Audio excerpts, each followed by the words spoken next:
Syederun sebanyak 100 orang pengurus organisasi siswa intrasekolah atau OSIS jenjang SMA sekota Banda Aceh mengikuti pendidikan dan pelatihan atau diklat penguatan kepemimpinan. Diklat yang bertemakan bergerak bersama mewujudkan generasi tangguh dan berakhlak mulia itu diprakasai SMA N3 Banda Aceh berlangsung di Aula Sekolah Menengah Teknologi dan Industri atau SMTI Banda Aceh pada Selasa 25 Oktober 2022.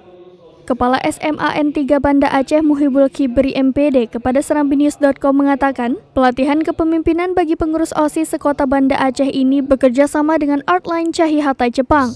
Dikatakannya, peserta yang mengikuti kegiatan sehari penuh ini berjumlah 100 orang siswa terdiri dari pengurus OSIS dari masing-masing SMA yang berada di kota Banda Aceh.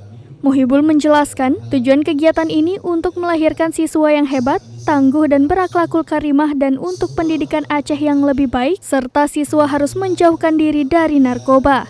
Narasumber yang hadir dalam kegiatan ini yakni Mas Duki MH selaku Kepala BNN Kota Banda Aceh, Dr. Sofyan Agani MA selaku dosen FKIP USK, Ustadz Masrul Aidi LC selaku pimpinan Ponpes Babul Makfirah Aceh Besar, Teguh Hafaz Umara, Andi Nurul Risa Hasra, Salsabila Mukhtar selaku alumnus IPDN bertugas di kantor Camat Syah Kuala. Kepala Cabang Dinas Wilayah Banda Aceh Aceh Besar Syarwan Joni MPD dalam sambutannya menyampaikan atas nama Kepala Dinas Pendidikan Aceh, pelatihan kepemimpinan ini kami apresiasi karena OSIS merupakan wadah bagi siswa untuk mengembangkan bakat dan minat mereka. Dari Banda Aceh, Saiful Bahri, Serambi On TV.